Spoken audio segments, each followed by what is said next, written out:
Now, this U.S. territory in the northeastern Caribbean is known for its stunning scenery, beautiful beaches, and its climate, and many people are choosing its location as a retirement destination. Would Puerto Rico be your retirement destination? Hello everyone, this is Ronan Blue, and if you're new to this channel, welcome. This channel is all about how my girlfriend and I achieved financial independence and debt freedom 3 years back since paying off our mortgage. With my newfound freedom, I talk about how we made it happen, the types of passive income we have that anyone can implement, our thoughts on early retirement overseas, personal thoughts, and general financial issues. Subscribe to our channel so you don't miss our weekly content full of information helping you get to financial independence yourself. Today's topic is on the 8 best reasons to retire to Puerto Rico. Just as a disclaimer, the information provided is a general guide and to be used for educational purposes only. Located in the middle of the Caribbean Sea, Puerto Rico is one of America's most underappreciated gems. Let's look at some of the points in detail coming now. Number 1. Culture in Puerto Rico. Puerto Rico's history is closely linked with that of the United States, as it was also discovered by Christopher Columbus. Christopher Columbus landed in Puerto Rico in 1493, and in 1508 the Spanish granted settlement rights. Puerto Rico became a colony of the United States in 1898 after the Spanish-American War, and many American expats came to the island. Puerto Rico has its own constitution but officially belongs within the U.S. Commonwealth. All Puerto Ricans actually obtained U.S. citizenship in 1917. Long after Spain had lost control of Puerto Rico, Spanish immigrants still continued to arrive on the island. The most significant new immigrant population arrived in the 1960s when thousands of Cubans fled from Fidel Castro's communist state. Puerto Ricans are a Caribbean people who regard themselves as citizens of a distinct island nation in spite of their colonial condition and U.S. citizenship. They have self-defined as a homogenized Taino, African, and Spanish mixture. Tainos were Amerindians who occupied the island before European domination. There was a significant African influx of slaves for the plantations as well. Puerto Rico is densely populated and urbanized with its 3,200,000 people, but this does not include the Puerto Ricans outside. That's estimated at 2.7 million in the mainland of the United States. Spanish and English are the official languages, but Puerto Rico is overwhelmingly Spanish-speaking. Language is a significant cultural marker of the national identity for people whose culture has always been under siege because of colonialism. Number 2. Places to live in Puerto Rico. Now, there are many unique regions in Puerto Rico, something suitable for everyone. Let's look at some of them here. Old San Juan. This area has its historical significance. It's popular with residents and locals and is busy with shops and busy restaurants and beautiful Spanish architecture and more. There are ancient forts, monuments, museums, and more. It's easy to get to, beautiful, lively, and full of gems. You'll find the cobblestone streets that are ideal for exploring on foot, bike, and a free trolley system. If you're into history, it would be all around you with hundreds of 16th and 17th century buildings that have been restored and are open to the public. Most of the residential housing consists of 3 to 4 story row houses and multifamily structures, interesting enough. Condado. This area sits on a beautiful beach strip and there is a feeling of security. There are also many different restaurants, shops, and casinos here. There are also outdoor activities including paddleboarding, surfing, kite surfing, volleyball, beach tennis, and more. Dorado. This place would be about 30 minutes west of San Juan, and it offers residents ocean views with quiet and peaceful neighborhoods. It's popular with surfers and boaters, and it has a population of about 40,000 residents, so moving in and out isn't an issue. It's close to all cities and spots towards the western part of the island as well. Number 3. Food in Puerto Rico. Puerto Rican cuisine takes the cooking traditions of both African and Spain and blends them into a delicious Creole. They use ingredients like coconut, yams, okra, and other root vegetables, and mix with popular ingredients like olives, capers, onions, and garlic, which are rooted from Spain. But recently, there have been more foods that was influenced by the styles and traditions of the United States. Let's take a look at some of the foods. Mofongo. This is a mash of fried plantains, crunchy pork skin, and garlic. It can be served either as a side or a full entree. On the American menu, mofongo is usually made with chunks of grilled chicken breast or cubes of pork, and is often topped with stewed shrimp. The plantain is cut up into pieces or fried, then crushed and molded into a shape of a bowl, sometimes hollow on the inside. Mofongo can be found at many restaurants and various food trucks. Posea. This is a rice dish that is often made with green peppers, olive oil, cilantro, beans, tomato sauce, and onions. Posea is relatively easy to make. The ingredients are mixed then added slowly to be cooked in one pan. Posea is also available to order in many restaurants and from food trucks. Empanadillas. This little half-moon shaped turnovers are filled with a savory mix of ground beef and potatoes. It could be fried or baked. The filling is seasoned with Puerto Rican staples. After filling and frying, a top-notch empanadilla will have a slightly crunchy crust that yields to a richly seasoned, hearty filling. Popular filling options on the island are lobster, conch, and shrimp, but the possibilities and seasonings for this Puerto Rican dish are endless. Number 4. Things to do in Puerto Rico. San Sebastian Street Festival. This would be one of the unique things to do in Puerto Rico. It's locally known as Sanse and is one of the largest annual festivals in Puerto Rico. It's actually a 4-day event that takes place in the old San Juan toward the end of January and is packed with music, dancing, alcohol, food, and local vendors, all dressed up like crazy. Mona Island.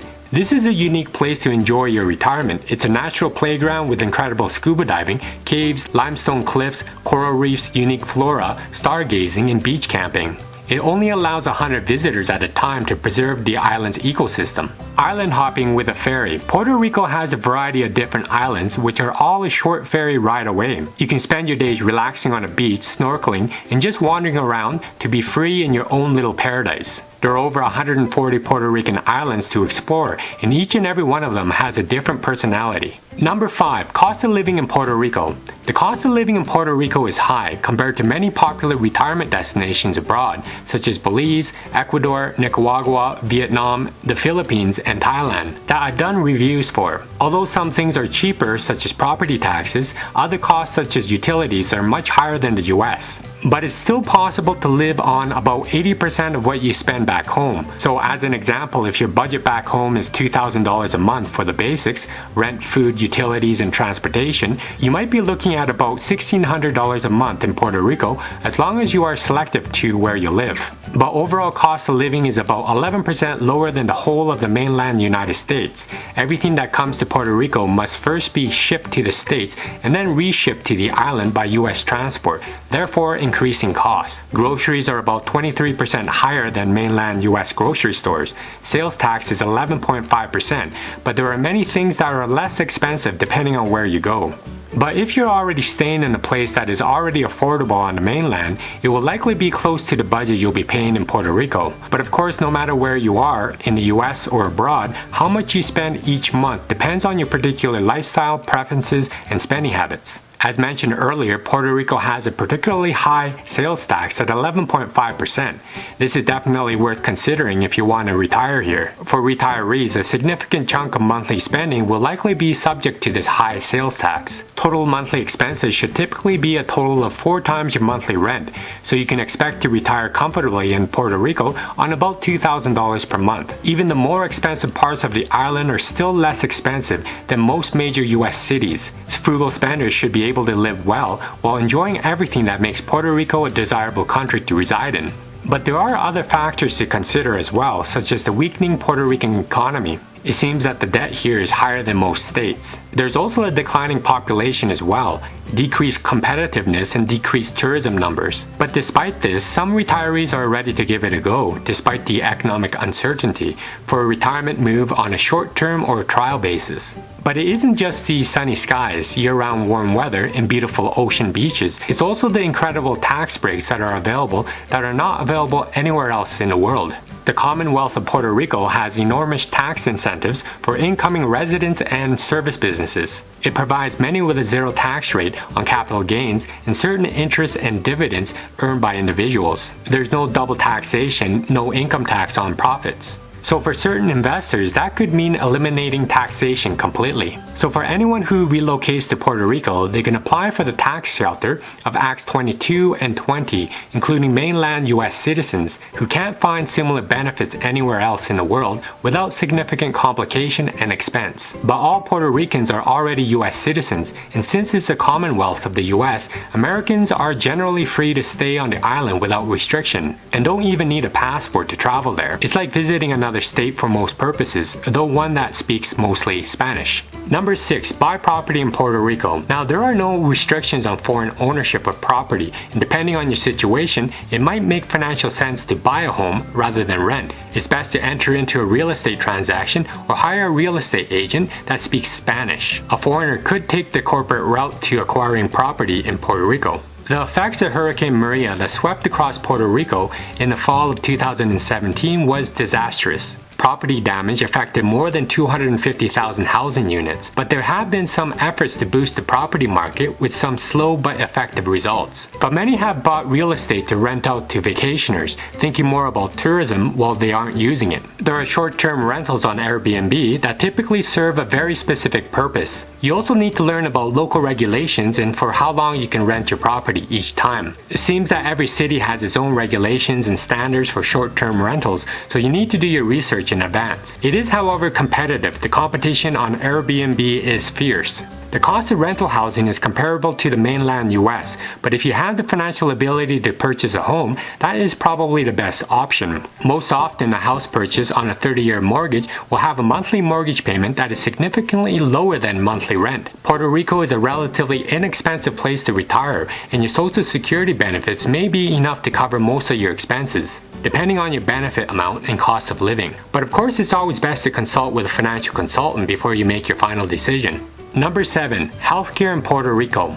Since Puerto Rico is part of the US, your Medicare card works just as well as it would anywhere in the US. Private insurance is also a solid option for retirees. Healthcare infrastructure is widespread in Puerto Rico, as there are over 90 hospitals on the island and plenty of clinics and pharmacies. Puerto Rico healthcare is somewhat similar to what you would expect on the mainland of US. Healthcare in Puerto Rico is of a high standard, but conditions do vary throughout the island, but some areas are better equipped than others. While medical professionals in Puerto Rico are highly knowledgeable, there is a pronounced shortage of doctors due to the underfunding of public healthcare. More move over to the mainland US and search for better pay. You also need to expect to pay the medical visit before you visit the doctor, or before any sort of service for that matter. Your copay will have to be paid in most cases before you see the doctor. Oftentimes only cash is accepted.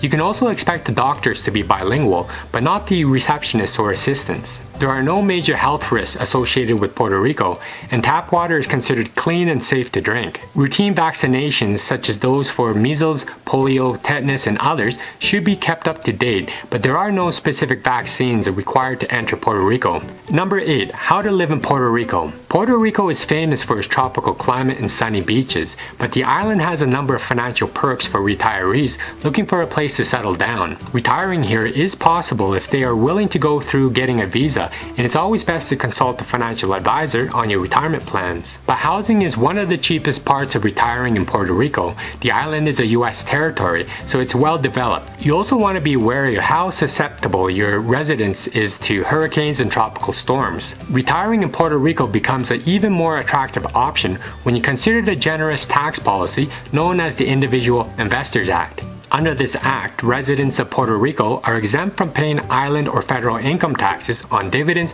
interest, and capital gains. Residents are also exempt from paying U.S. federal tax on any income that comes from within Puerto Rico. Any employment income generated within Puerto Rico will only be subject to island tax, but for those benefits to be activated, you need to spend at least 183 days a year on the island. Let's look at further pros for retiring to Puerto Rico. First off, the transition is easy. Making a transition to Puerto Rico is easier than many popular retire abroad destinations. There are many direct flights from the US to San Juan, as it's a US territory. The currency is the same, the US dollar, and there are no restrictions on property ownership, meaning you can buy a house or condo if you choose. As an added bonus, Medicare is valid in all US territories, including Puerto Rico, and there should be no issues with collecting your Social Security benefits. There are also a lot of festivals.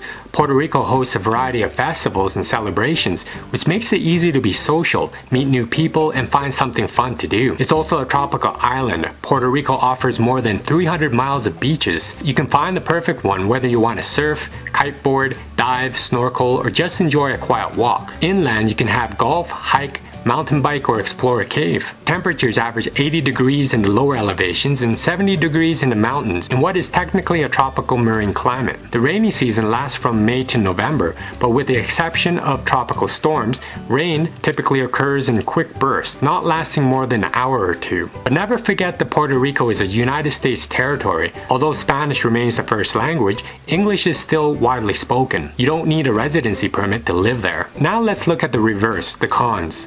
Like any state with a dense metropolitan area, there's crime in some areas. If you steer clear of those areas or take the same precautions you would in any big city around the world, you'll be just fine. Hurricanes are also a main concern for anyone considering retiring to Puerto Rico. The island was devastated by Hurricane Maria in 2017, but there are steps in protecting your home or rental property, like in paying more for home or renter's insurance due to the chances of a devastating storm. The island is home to mosquitoes, scorpions, sand fleas, mongooses, and other critters that can bite and spread disease as well. Also, the Puerto Rican economy is not healthy, and many are still suffering in the aftermath of Hurricane Maria. Even though the island is still considered a safe place to retire, violent crime rates have risen in the past few years. The economy is weakening. Several factors are hurting the Puerto Rican economy. It has $72 billion in debt, which is much higher than most US states. The population is also declining. The prices are high because everything is imported, and in general, Puerto Rico's costs are close enough to those in most parts of the United States that you won't be going there to save money. But no matter where you settle down overseas, it's important to have realistic expectations and the culture shock of living abroad. Even in the US territory, it can be overwhelming. But many do a trial run of the destination. Living there 6 months to 1 year is usually a good trial. And while mainland Americans who become Puerto Rican residents don't have to pay US federal income tax on income earned on the island, they still have to pay local Puerto Rican taxes. But it's a huge advantage for stock traders and venture capitalists who gets hit by capital gains tax at the end of the year.